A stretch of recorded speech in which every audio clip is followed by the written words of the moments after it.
고릴라로 표시한 적이 있었습니다. 물론 기계의 오류라고 생각을 합니다만 이런 이상한 대답을 만들 수도 있지만 검수와 관리의 책임은 회사의 몫이기도 합니다.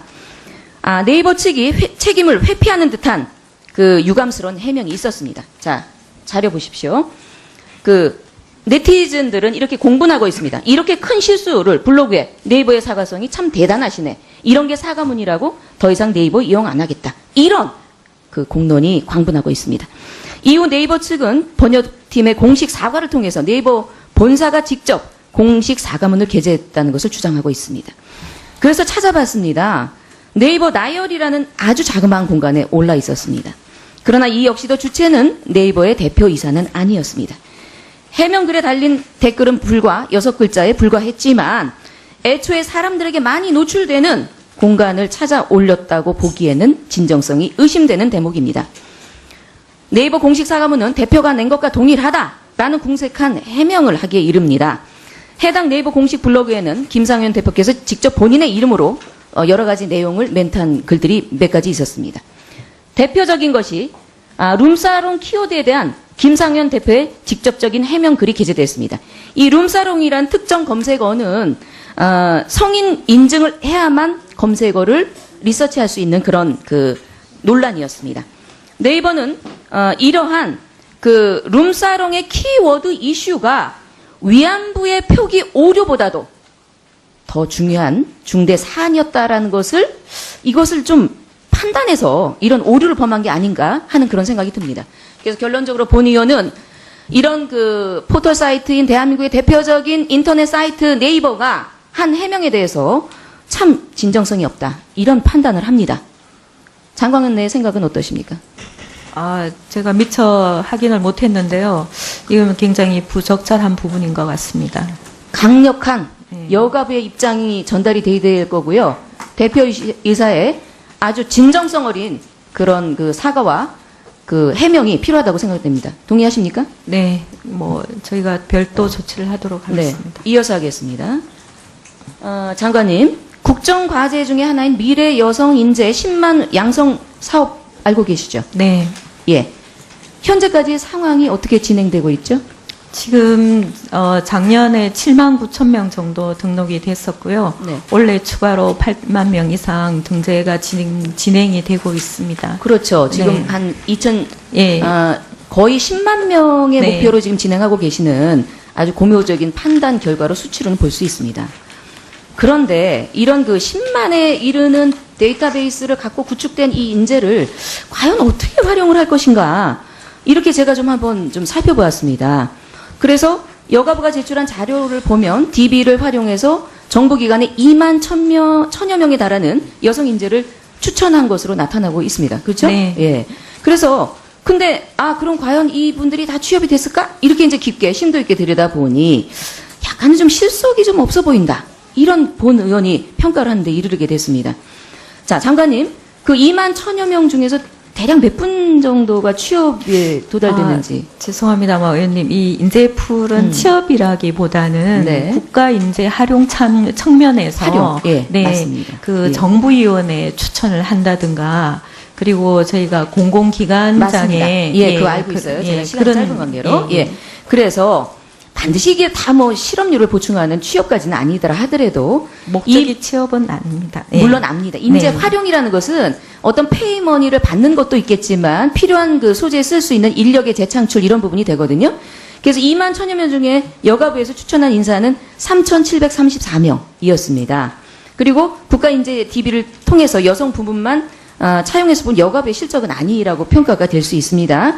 3734명 중 대략 이제 그 활동성의 그 영역을 그 확보한 사람들 경우에는 479명으로 합격률이라고 좀 표현할까요? 이런 그 인재 활용 중에서 네. 473명의 수치적으로 13%의 그 확인이 되었습니다. 이런 정도면 조금 실효성에서는 약간 부족하지 않나, 이런 좀 평가가 좀 나온다고 볼 수 있습니다. 그래서 마치 2017년도에 설정하고 있는 10만 명 인재 양성 DB, 이것에 너무 급급해서 숫자적으로 완결도를 보이기 위한 어떤 성급한 이런 것이 아니었나, 좀 숫자 불리기에 급급한 건 아니었나, 이런 생각이 좀 들었습니다. 그래서 저는 본 의원이 생각을 할 때는 이제는 어떤 숫자적인 급급한 완성도보다는 조금은 내실을 기할 수 있는 그런 곳에 조금 다져야 되고, 여성 인재 DB가 국가 관련 기관에 국한되는 것보다는 조금 민간 영역까지 넓혀서 실제로 이런 분야에 많이 활용될 수 있는 방안이 좀 구체화되어야 되지 않을까, 이런 생각이 듭니다. 장관의 의견을 좀 듣겠습니다. 네. 의원님께서 지적하신 활용도 부분은 우리 여성가족부에서도 굉장히 고민을 하고 있습니다.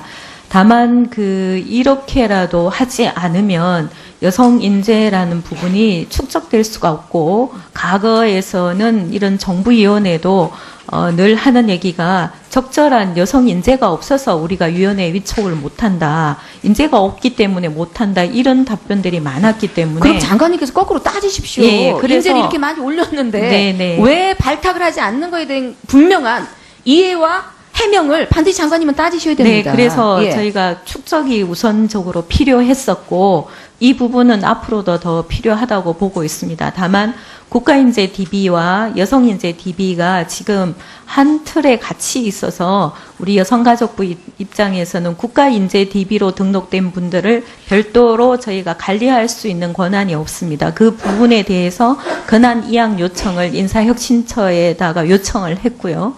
그리고 이후에도 정부위원회에 원래 지금 37% 정도 여성들이 위촉이 되고 있습니다. 이럴 때 좀 더 적극적으로 활용을 하고, 의원님께서 지적하신 민간 부분에도 저희가 앞으로는 좀 그 여지를 살펴볼 예정입니다. 예를 들어서 민간에도 여성 임원을 임용을 하는데 자기들 풀에서는 좀 부족하다는 얘기가 나오기 때문에 저희가 제공을 해줬으면 하는 의견이 상당히 큽니다. 다만 어떤 문제가 있냐면 개인정보라는 입장에서 저희가 한계를 가지고 있습니다. 그래서 개인정보를 누설하지 않은 상황에서 인재를 활용할 수 있는 방안이 무엇인지 지금 굉장히 심도 있게 고민을 하고 있기 때문에 의원님께서 지적한 바대로 축적과 더불어 활용에 대한 심도 있는 저희가 고민을 좀 하고 있습니다. 그래서 좀 정리가 되면 의원님들께서도 많이 협조해 주시면 민간 영역까지에도 우수한 여성 인재들이 좀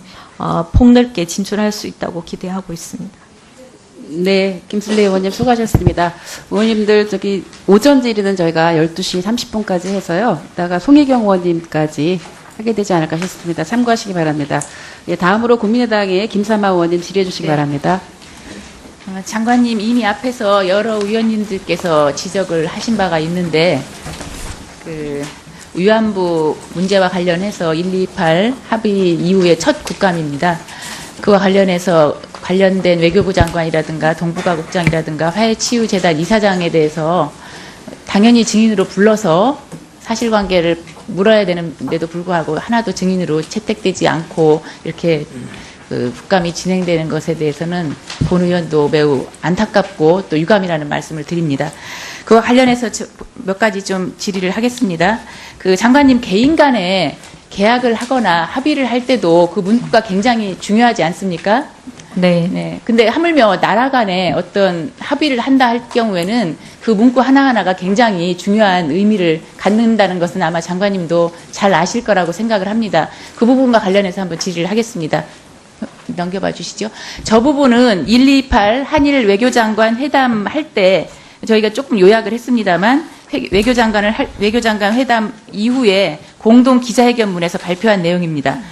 빨간 줄 친 3번을 보시면 일본 정부는 이상 말씀드린 조치를 착실히 실시한다는 것을 전제로 이렇게 돼 있죠.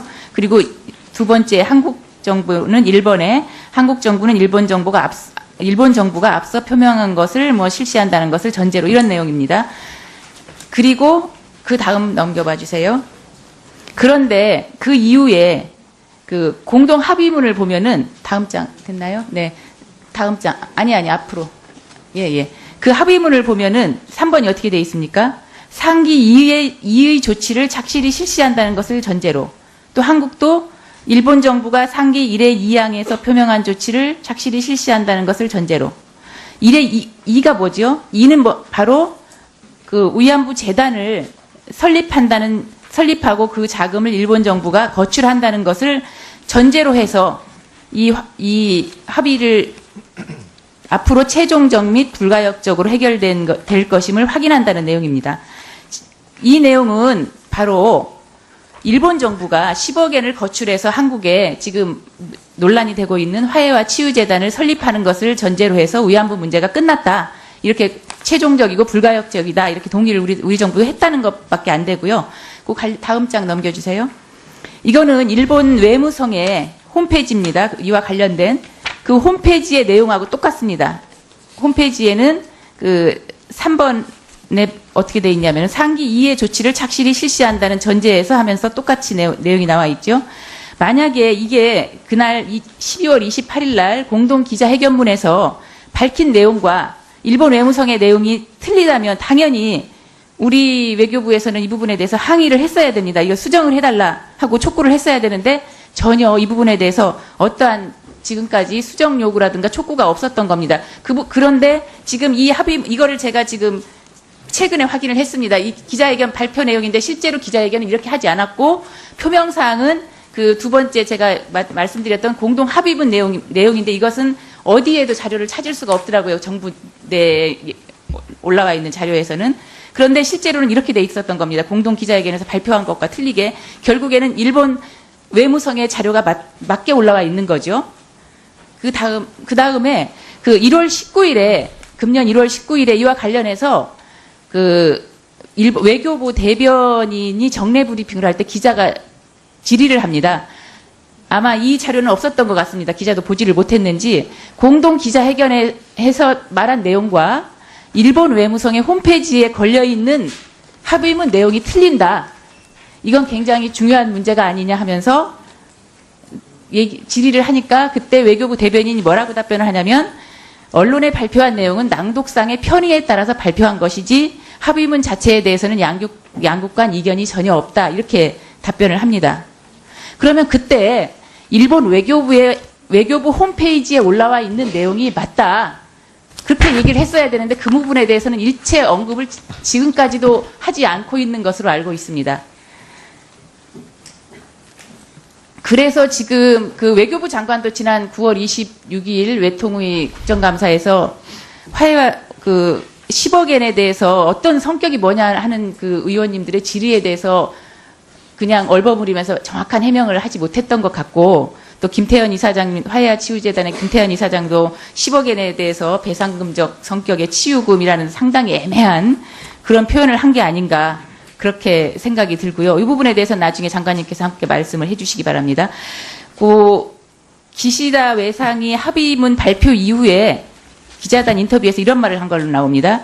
이번 일본 정부의 입장 표명에 따라서 한일 간의 재산 청구권에 관한 법적 입장은 다르지 않다. 이렇게 얘기했습니다. 그런데 일본 정부의 기존의 법적 입장은 뭐였냐면은 65년에 한일 간 청구권 협정으로 일본군 위안부 피해자에 대한 법적 책임은 모두 졌다. 이거였거든요. 그 청구권 조문, 다음 장 넘겨볼까요? 청구권 조문을 보면은 일본은 한국에 10년에 걸쳐서 3억 달러와 유상 2억 달러 제공하고 2번은 이 문제가 완전히 그리고 최종적으로 해결된 것을 확인한다. 이런 내용입니다. 그런데 이에 관해서 2008년 10월 27일에 우리 국회에서도 만장일치로 일본군 위안부 피해자 명예회복을 위한 공식 사과 및 그 배상 촉구 결의문이 채택됐고 이건 물론 정부에도 이송이 됐고 국제기구에도 전달된 걸로 알고 있습니다. 그리고 우리 헌법재판소가 2011년 8월 30일에 정부가 그 위안부 피해자들에 대해서 아무런 그 행동도 하지 않고 있는 것은 부작위로 인하여 위안부 피해자들에게 중대한 기본권의 침해를 초래했기 때문에 이건 헌법에 위반된다 하면서 정부의 부작위라는 의원 결정을 내렸습니다. 그리고 물론 그 다음 해에 대법원도 관련해서 일제강점기의 강제동원 자체가 불법이고 개인의 손해배상 청구권은 살아있다는 취지의 판결을 했고요. 그 헌법재판소 결정 이후에 외교부가 비로소 태스크포스 구성을 하고 일본 정부와 양자 협의를 추진하겠다 하면서 유엔 총회에서 당시 유엔 대표부 차석 대사가 일본 정부에게 법적 책임을 요구하겠다 하고 하는 발언을 했고 물론 지난 6월 임시국회 때도 말씀을 드렸는데 2013년 10월에 그 당시 여가부 장관 조윤선 여가부 장관이 그 일본 정부에게 위안부 피해자들에 대한 공식 사과와 법적 책임을 요구하는 그런 말을 했습니다. 그 당시에 유엔 1325 반윤륜적 범죄의 국제법상 사면 배제 이 부분에 대해서도 질의가 있었죠. 그 부분에 대해서는 장관님도 알 것입니다. 지금 그 65년 한일 청구권 합의 그리고 이번 1228 그 한일 위안부 관련 합의 그 문구가 청구권 합의에는 어떻게 되어 있습니까? 완전히 그리고 최종적으로 해결된 것이다. 이번 128은 최종적이고 불가역적으로 해결된 것이다. 결국 똑같은 내용입니다. 지금 이렇게 해서 우리 정부가 계속 일본 정부의 그 요구에 끌려가는 게 아닌가 그런 생각이 듭니다. 결국 이 부분은 국제법적으로 그 전쟁 사범의 전쟁에 대한 반인륜적 전쟁 범죄이기 때문에 사면될 수 없는 그런 문제입니다. 유엔 그 1325 결의 내용에 의하면. 그런데도 이런 것은 길어졌습니다. 다음에 이어서 해야 될 것 같은데요. 차관님 답변을 그럼 제가 1분만 주시면 다음에 1분을 빼주십시오. 아니 그렇게 하면은 얘기하니까요. 일단 먼저 저기 아까 질문을 하신 내용이 있기 때문에 그거에 대해서 장관님 답변을 하시면 될 것 같습니다. 네. 예, 그 배상금 성격의 치유금 문제에 대한 거 하고요. 질문을 하셨거든요. 그거 먼저 답변하시고 지금에는 이어서 하셔야 될 것 같습니다. 네. 네. 제가 뭐 충분하게 다 답변을 드릴 수 있는지 모르겠는데 만약에 빠진 게 있으면 다시 한번 요청을 해 주시기 바랍니다. 지금 위원님께서 지적하신 그 한일 합의문에서 지금 처음에 지적하신 부분이 이로써 최종적이고 불가역적으로 해결됐음을 확인한다. 이에 대한 의견을 요청하셨는 게 맞다고 입장을 물으신 거죠? 네. 앞에 최종 외교 장관들 공동회담 당시의 내용과 그다음에 일본 외무성 홈페이지의 내용이 틀리고 또 실제로 합의문의 내용도 지금 어디에도 찾을 수 없지만 아마 갖고 계실 겁니다. 장관님도 알고 계실 건데 그 내용이 틀린다. 그런 부분에 대해서 질문을 드렸고 그리고 지금 아까 그 법적 대상의 성격을 띈 치우고 뭐 애매한 표현을 했는데 그 부분에 대한 입장을 물어본 거죠. 네. 뭐 제가 외교 관계라서 정확하게 그 부분에 대해서 해석을 할 수 있는 권한은 없습니다만 일단 외교부에서 그 일본 그 외무성의 홈페이지에 들어있는 내용과 우리 외교부에서 발표한 내용이 조금 해석상의 차이가 있다 이 말씀으로 알아듣고 일단 네, 그 부분에 대해서는 뭐 외교부에서 좀 더 명확한 해명이 필요할 것 같고요. 다만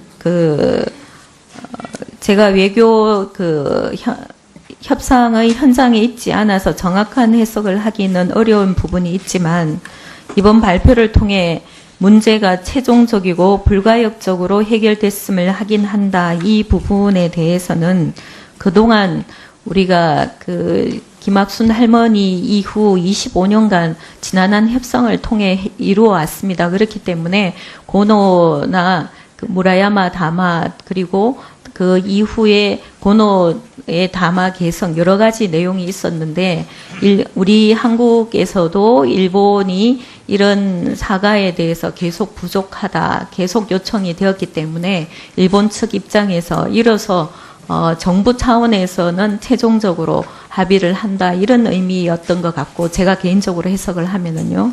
그리고 불가역적이라는 사안에 대해서도 일본 정부가 지금까지 고노 다마나 무라야마 다마를 통해서 사과를 했지만 그 이후에 정부가 바뀌거나 정권이 바뀌면 그 사과나 사죄에 대해서 여러 형태의 번복이 계속 이루어져 왔기 때문에 우리 정부 입장에서도 한번 한 사과는 불가역적으로 되돌릴 수 없다. 그런 의미에서 이 문구가 들어간 걸로 저는 해석을 하고 있습니다. 그리고 방금 말씀하신 한일 협정과 그다음에 이 청구권 문제 이 부분은 좀 더 1951년에 체결된 샌프란시스코 조약에서부터 한일 협정 그리고 1228 합의에 대해서 좀 쭉 연관된 부분이 없지 않아 있는 것 같습니다. 다만 이 문제는 방금 의원님께서도 헌법 헌법재판소에서 정부가 부작위한 부분에 대해서 그 위법하다, 위헌이다 이렇게 판결을 내린 게 2011년입니다.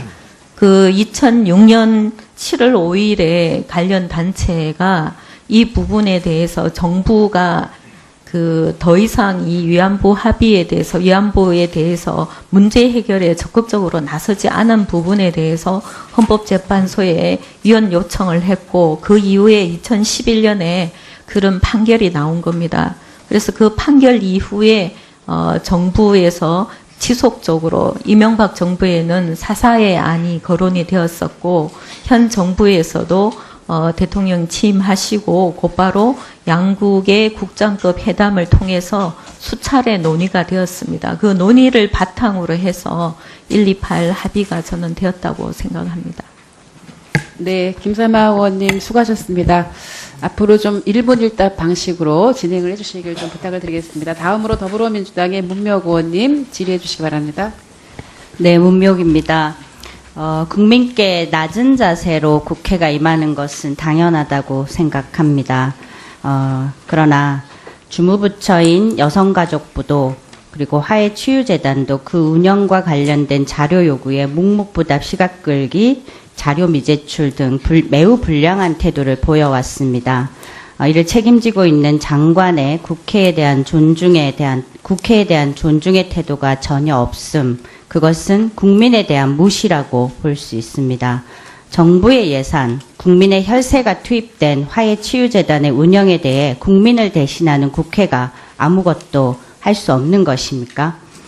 장관과 여가부가 국민의 소리를 듣지 않는 벽이라 할지라도 제가 할 말을 하겠습니다. 강은희 장관님은 국회의원으로 재직하셨던 분이라 국회의 임무와 기능, 국회의원의 막중한 임무를 모르는 상황도 아닐 텐데 여성가족부가 이런 태도를 보이는 것에 매우 심각한 유감을 표하면서 말씀을 드리겠습니다. 이번 박근혜 정부의 1228 일본군 위안부 피해자 할머니 문제에 대한 한일 협상을 지켜보면서 든 생각을 말씀을 드리고 끝에 장관의 의견을 듣겠습니다. 일본은 이번 1228 합의의 주요 이유로 자신들의 후손에 부담을 덜어주기 위함이라고 했습니다.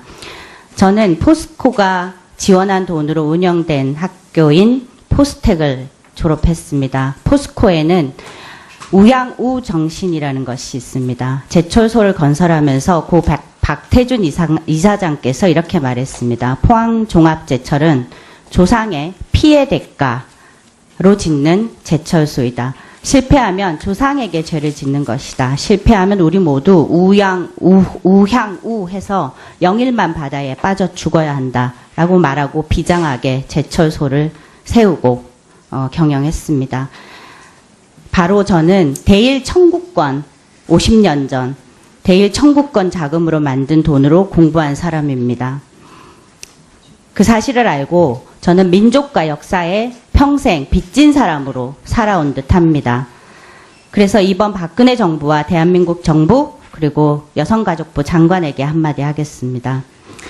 박정희 정부가 1965년 맺은 한일 기본조약의 가장 큰 문제점은 일본이 행한 잔혹한 학살과 제약을 직시하지 않고 합의했다는 점입니다. 당시 우리나라 살림이 공공했던 것을 감안하더라도 그것은 국민에게 대한민국 정부에게 죄를 짓는 것이었습니다. 특히 일본군 위안부로 끌려갔던 여성과 강제징용, 동원된 분들에게는 씻을 수 없는 상처를 남겼습니다. 1228 합의를 밀어붙인 2015년은 한일 기본조약 체결, 이른바 한일 국교 정상화 50주년이 되는 해였습니다. 대한민국 정부, 박근혜 정부에게는 그당 2015년 두 가지 길이 있었습니다. 50년 전 외면했던 일본의 잔혹한 학살과 제약을 직시하거나 그렇지 않으면 50년 전 과오를 덮고 망각의 길을 택하는 것이었습니다. 2015년 12월 28일 한일 합의는 일본의 야만적 제약에 대한 망각의 길을 택한 것입니다. 2015년 6월 22일 한일 국교 정상화 50주년 기념식에서 박근혜 대통령은 외무장관이 대독한 연설문을 통해서 50년 전 박정희 대통령이 했던 한일 기본조약 체결을 이렇게 평가합니다. 반세기 전 오늘 양국은 20세기 전반 불행했던 관계를 극복하고 화해와 상생의 새로운 시대를 열어나가고자 합니다. 그러나 그 50년 동안 우리 국민은 저처럼 죄진 마음과 씻을 수 없는 상처를 안고 살았습니다. 그리고 이후 계획에 대해서 이렇게 말합니다. 양국의 가장 큰 장애 요소인 과거사의 무거운 짐을 화해와 상생의 마음으로 내려놓을 수 있도록 만들어가는 것이 중요하다고 평가했다. 아버지 박정희 대통령이 한 일을 이어받아 딸 박근혜 대통령이 역사와 진실의 문을 닫아버린 것입니다. 과거사를 무거운 짐으로 규정하고 내려놓자고 일본에 말하고 있습니다. 아버지 박정희 대통령이 50년 전 합의한 한일 기본조약을 딸 박근혜 대통령이 50년 만에 마무리하겠다고 이렇게 서두른 것입니까? 박근혜 대통령 개인적으로는 효도일지 몰라도 국민과 피해 당사자들의 가슴에는 두 번째 대못이 박힌 사건입니다. 이런 대통령의 잘못된 역사인식, 한일 기본조약 체결 50주년 내에 과거사 문제를 해결하겠다는 조급정이 오늘의 참사를 불렀습니다. 당사자인 일본군 위안부 할머니들의 의견을 묻지도 않고 국민적 여론을 확인조차 해보지도 않고 딸의 아버지를 위한 50주년 기념사업으로 급하게 처리한 것이 오늘 위안부 재단의 실체입니다. 박근혜 대통령이 한 말을 따붙여 만든 재단의 이름 화해와 치유라는 단어는 이제 올바른 일에 다시 사용할 수 없는 말로 오염이 되었습니다. 열흘 전 일입니다. 위안부 재단이 돈을 지급하겠다고 하니 광주 나눔의 집에 한 피해자 할머니의 사위가 찾아와 할머니를 모시고 밥을 먹으러 나가겠다고 했다고 합니다. 나눔의 집에서 몸도 불편한데 여기서 드시라 했더니 그제서야 화해와 치유재단에서 할머니를 만나자고 해서 모시러 왔다고 했다고 합니다. 나눔의 집에서는 할머니의 건강이 걱정되어 간호사 한 분을 대동시켰습니다. 위안부 재단 김태현 이사장과 할머니가 단둘이 이야기를 나누고 돌아왔습니다. 할머니는 일본 정부의 공식 사죄도 법적 배상금도 아닌 그런 돈을 받고 싶지 않았을 것입니다. 하지만 돈을 거절하고 딸과 사이의 얼굴을 바라보는 할머니의 심정은 어떠했겠습니까? 돈 받으시라고 노모를 모시러 갔던 사위 자식의 마음은 어떠했겠습니까? 50년 전 우리는 경제를 빌미로 일본의 야만적 범죄를 눈감았습니다. 그리고 50년이 지난 지금도 대한민국 정부는 야만의 동조자가 되고 있습니다. 일본 정부가 행한 학살과 죄악을 한일 양국 정부가 직시하지 않고 역사 문제는 해결되지 않습니다. 여성의 권익 향상을 위해 만들어진 여성가족부가 그 장관이 여성에 대한 전쟁 범죄를 덮는 일에 앞장서서 나팔을 불고 있는 이 상황에 국민은 한탄하고 있습니다. 미래 세대에 대한 희망을 이야기합니다. 그러려면 선명한 사죄와 배상이어야 합니다. 그렇지 않으면 저처럼 그리고 지난 50년간의 우리 국민처럼 빚진 사람으로 살아갈 것입니다. 또다시 50년을 그렇게 살아갈 것입니다. 여가부 장관 의견 말씀해 주시기 바랍니다. 제가 거꾸로 답변을 시작을 하겠습니다. 가장 마지막에 해주신 부분인데요. 저는 이렇게 생각합니다. 물론 피해자 모든 분들의 의견을 다 수용을 해서 합의를 하는 게 저는 가장 바람직하다고 생각을 합니다만. 자, 예. 합의문에 보면 모든 위안부 분의 명예와 존엄의 회복, 마음의 치유를 해야 한다라고 명시하고 있습니다. 대부분이 아니라 모든 분들의 치유가 필요한 일입니다. 네, 뭐 그 부분에 동의를 합니다. 근데 그 헌법재판소에서도 위헌 판결을 내렸을 때 가장 그 강조했던 부분 중에 하나가 이 피해자 할머니들께서 연령이 고령인 점을 보고 굉장히 절박하다고 얘기를 했습니다. 물론 우리가 더 많은 시간을 들여서 더 성의를 들여가지고 더 만족한 합의를 해야 되는 부분도 있습니다만 한계가 있다고 생각을 합니다. 증언하시겠다고 하셨습니다. 스스로 그 의사를 표명하기 위해서. 네, 김복동 할머니께서 증언하시겠다 그리고 주장하시는 부분은 이미 언론을 통해서 충분히 저희가 듣고 있습니다.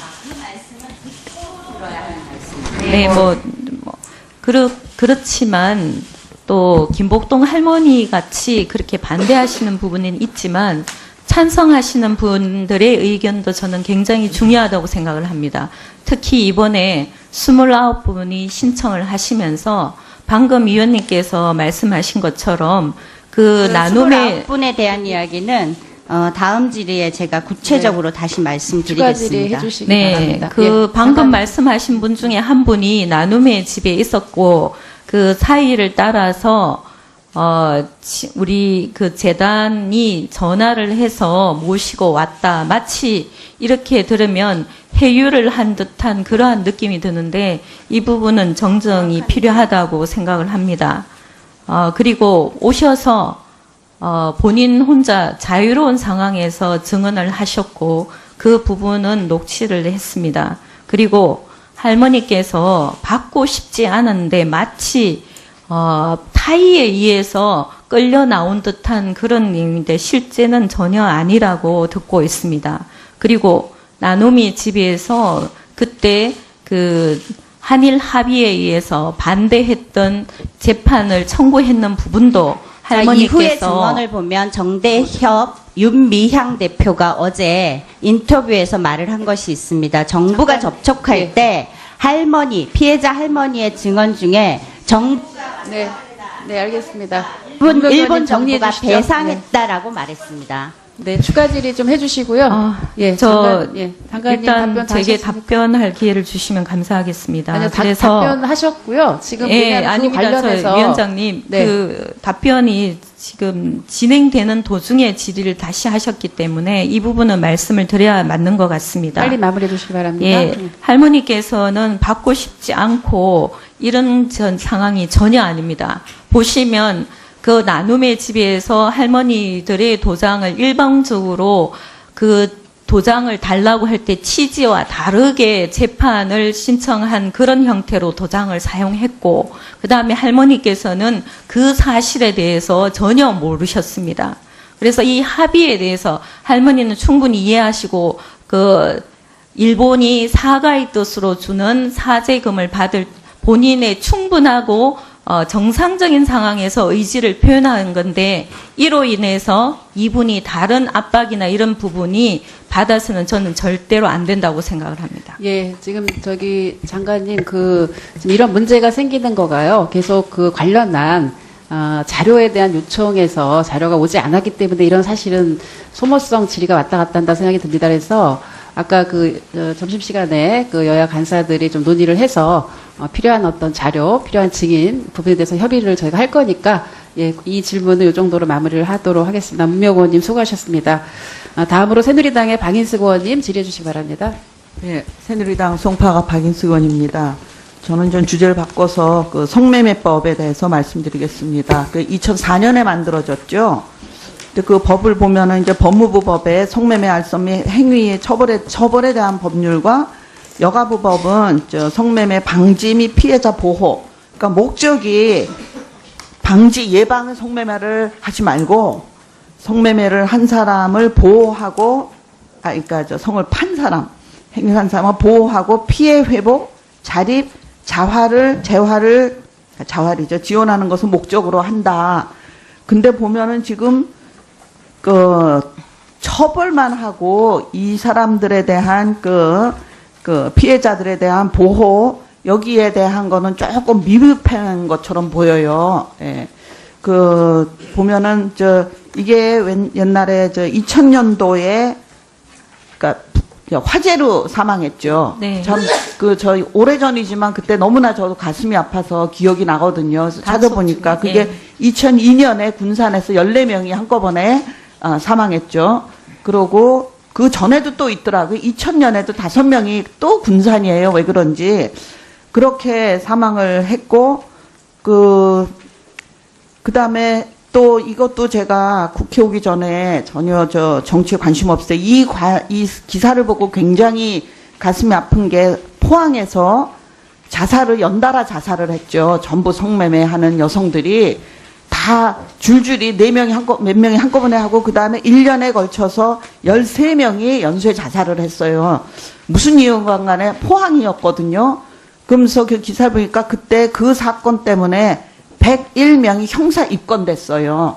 그러니까는 이 자살을 13명이 했지만 아마 그 뒤에 무수한 이런 피해 여성들의 피해가 무서운 조직이 있었는지 좀 그렇게 짐작이 되거든요. 제가 깊이 들어가 보지는 않았는데, 근데 저는 의사로서 병원에서 자궁암을 봐요. 뭐 제가 산부인과 의사는 아니지만 지나가다 이런저런 얘기를 듣고 보면 젊은 아이인데 자궁암이래요. 그래서 저건 뭐 왜 이렇게 젊은 애들이 생기냐 산부인과 물어봤더니 요새 좀 온대요. 이게 성병이거든요. 자궁암은. 그러니까 이런 사람들이 뭐 에이즈니 성병에 걸리는 것도 있지만 자궁암도 그 상대방이 많고 많이 할수록 많이 걸리기 때문에 예방주사를 10대에 놓는데 얘네들이 예방주사를 맞았을 리가 없죠. 정말 예방주사가 필요한 사람은 이 사람들인데 그 아이러니컬하게도 얘네들은 예방주사를 맞지 않겠죠. 건진도 안 하고. 그러니까 젊은 나이에 자궁암으로 죽어요. 근데 그것뿐만 아니라 저는 이제 3가지 피해를 들 수 있는데 이 아까도 그 포항 자살이나 이런 감금되고 노예 생활을 하면서 폭력, 뭐 협박, 감금, 이 법에 전혀 보호를 받지 못해요. 이것도 진짜 아이러니하다 그래요. 이런 거로 성매매를 근절하기 위해서 법을 만들었는데 오히려 이 사람들을 법의 테두리 밖으로 쫓아낸 거거든요. 전혀 법의 보호를 못 받아요. 왜냐? 이게 전부가 불법이니까. 전부가 불법이니까 이게 찾아내기가 어렵죠. 그 오히려 음지에서 굉장한 많은 피해를 보고 있거든요. 그러니까 이제 이런 폭력, 협박, 감금. 다음은 돈도 못 벌죠. 이 좀 놀라운 게 저도 이번에 보다 보니까 이 하루에 3명에서 7명을 상대하는 거로 평균이 나오더라고요. 그 연구를 해보니까. 근데 뭐 9만 원에서 20만 원 이렇게 돼요. 근데 이 사람들이 거의 돈을 뺏기잖아요. 예? 먼저 선불해가지고 무슨 빚으로 전부 자기가 돈을 못 가져가고 전부 빚에 굴레해서 헤어나지를 못해서 이렇게 되는 거고 또 하나는 아까 말씀드렸듯이 신체적인 질병을 얻고 정신적인 질병을 얻고 뭐 이런데 통계가 없더라고요. 통계가 굉장히 부정확하고 이게 전부 불법이니까 전부 수면 아래에 있으니까 통계를 낼 수가 없고 자꾸 음지에서 이게 퍼져나가잖아요. 그래서 저는 사실 성매매 특별법이 얼마나 옳은지 잘 모르겠어요. 이거를 좀 용감하게 바꾸자 하는 사람들도 있는데 전에 한번 여가부에서 토론회 때 가보니까 성매매 특별법이 굉장히 필요하다. 이래서 이게 줄어든다. 세계적인 통계가 성매매가 줄어든다. 이 법 때문에. 그래서 아니 그게 아니라 오히려 더 음지로 가서 더 풍선 효과가 나지 않냐 그랬더니 아니래요. 그래서 저는 그건 알 수가 없는데 그러니까 이러니까 해외 원정 성매매도 굉장히 많은데 이것도 통계가 뭐 몇백 명뿐이 안 되더라. 한 600명 뭐 이렇게 법적으로 걸리는데 그거는 제가 생각하기에 빙산의 일각 같아요. 그 해외 나가서 또 해외 망신이기도 하고. 근데 정부 지원금도 보니까 한 사람에 760만 원의 뭐 재활금 이게 책정이 되는데 2004년 이후로 동결돼 있어요. 그러니까 이것도 마찬가지고 이게 다 위법이니까 없는 사람이야. 유령이에요. 그러니까 저는 옛날에 이 법이 생길 때 저도 굉장히 기억났어요. 그때 모자 쓰고 안경 끼고 마스크 X잔 마스크하고 우리도 세금 내고 싶다. 그리고 데모했었거든요. 그러니까 이 사람들은 이제 우리나라 공식 통계 없는 사람들이에요. 그러니까 보호를 못 받죠. 오히려 이것 때문에. 근데 그 법에는 실태조사를 3년에 한 번씩 하게 돼 있더라고요. 근데 그게 얼마나 정확한지는 아무도 알 수가 없죠. 그래서 이제 올해 연말에 하면 또 통계가 나오겠지만 저는 그거 조금 더 자주 해야 된다고 생각하고, 예. 거기까지만 좀 말씀을 드리고, 가출 청소년도 이제 성매매에 이제 굉장히 많이 노출돼 있잖아요. 근데 이 법을 만들 때하고 지금하고 이제 그 모바일 환경이 굉장히 많이 바뀌었잖아요. 인터넷이나 스마트폰으로 그냥 순식간에 올리면은 순식간에 막 몇 명이 온대요. 그래서 보면은 이게 또 굉장히 걱정스러운 통계가 가출 청소녀, 남자애들이 아니고 소녀들의 10명 중에 3분의 1이 성폭력 경험을 했고, 또 놀라운 게 평균 나이가 15살이에요. 그리고 얘네들의 3분의 1이 5번 이상 계속 반복적인 가출을 하고, 이 중에 한 30%가 자살을 생각을 했고, 26%는 정신과 치료가 필요하다. 그러니까 조금 다르기도 하고 비슷한 얘기도 한데, 이런 거에 대해서 여가부가 좀 더 뭐 다른 문제로도 복잡하지만 뭐 예산도 많이 충분하지 않겠지만 이 성매매 특별법에 대해서 조금 이게 이제 좀 다시 한번 생각을 해봐야 되지 않나 그런 생각이 듭니다. 네, 좀 답변을 좀 해보시죠. 일단 첫 번째 성매매 단속 중에 이제 뭐 단속 때문에 여성들이 그때 잘못해서 사망하는 경우 피해를 단속을 피하다가 그런 문제도 계속 또 일어나는 부분이 있어서 경찰청에 단속 시에는 그런 피해에 대해서 네, 저는 단속보다는 이 네, 뭐 사람들의 일단 단속해도 그 어차피 네. 계속 끊임없이 이게 뭐 세상 지구가 생기고 가장 오래된 뭐 그런 거 아니에요. 근데 이 여성들의 보호에 좀 초점을 맞춰줬으면 좋겠어요. 네. 예. 그 잡아가는 건 법무부에서 하고 여가부에서는 이 여성들의 뭐 자발적인 사람이 몇 %나 되겠어요. 이 사람들의 보호, 그 치료해주고 자활에 조금 더 많이 투자를 해야 된다고 생각을 합니다. 예. 네, 그렇게 뭐 생각하시죠? 일단 단속에 대해서 단속 시 문제가 되는 부분은 저희가 경찰청에 지속적으로 요청을 해서 단속 중에 생기는 무리한 일들은 많이 줄어들고 있습니다. 다만 이제 의원님께서 주로 지적하신 부분이 성매매 피해 여성들의 보건 건강 그리고 자활 지원 부분인데요. 예, 그래서 단속이 돼서 이제 발각이 된 경우에는 그 범죄화하기보다는 성매매 피해 여성들을 지원해주는 지원 시설로 이송을 하고 있습니다. 현재는 거기에서 건강이나 이런 부분도 지원을 해주고 있고 자립에 대한 부분도 지원을 해드리고 있습니다. 심도 있게 들여다보니 약간 좀 실속이 좀 없어 보인다. 이런 본 의원이 평가를 하는데 이르게 됐습니다. 자, 장관님, 그 2만 1,000여 명 중에서 대략 몇 분 정도가 취업에 도달되는지. 죄송합니다만 의원님, 이 인재풀은 취업이라기보다는 네. 국가 인재 활용 측면에서 활용, 예, 네, 맞습니다. 그 예. 정부위원회 추천을 한다든가 그리고 저희가 맞습니다. 공공기관장에 예, 그거 알고 있어요. 제가 시간 짧은 관계로. 예. 그래서 반드시 이게 다 뭐 실업률을 보충하는 취업까지는 아니더라 하더라도 목적이 취업은 아닙니다. 예. 물론 압니다. 인재 네. 활용이라는 것은 어떤 페이머니를 받는 것도 있겠지만 필요한 그 소재에 쓸 수 있는 인력의 재창출 이런 부분이 되거든요. 그래서 2만 1,000여 명 중에 여가부에서 추천한 인사는 3,734명이었습니다. 그리고 국가인재 DB를 통해서 여성 부분만 차용해서 본 여가부의 실적은 아니라고 평가가 될 수 있습니다. 3,734명 중 대략 이제 그 활동성의 그 영역을 그 확보한 사람들 경우에는 479명으로 합격률이라고 좀 표현할까요? 뭐 이런 그 인재 활용 중에서 네. 473명의 수치적으로 13%의 그 확인이 되었습니다. 이런 정도면 조금 실효성에서는 약간 부족하지 않나. 이런 좀 평가가 좀 나온다고 볼 수 있습니다. 그래서 그 마치 2017년도에 그 설정하고 있는 10만 명 인재 양성 DB 이것에 너무 급급해서 숫자적으로 완결도를 보이기 위한 어떤 성급한 이런 것이 아니었나. 좀 숫자 불리기에 급급한 건 아니었나 이런 생각이 좀 들었습니다. 그래서 저는 본 의원이 생각을 할 때는 이제는 어떤 숫자적인 급급한 완성도보다는 조금은 내실을 기할 수 있는 그런 곳에 조금 그 다져야 되고 여성 인재 DB가 국가 관련 기관에 국한되는 것보다는 조금 민간 영역까지 넓혀서 실제로 이런 그 분야에 많이 활용될 수 있는 그 방안이 좀 그 구체화되어야 되지 않을까 이런 생각이 듭니다. 장관의 의견을 좀 듣겠습니다. 네. 뭐 의원님께서 지적하신 활용도 부분은 우리 여성가족부에서도 굉장히 고민을 하고 있습니다.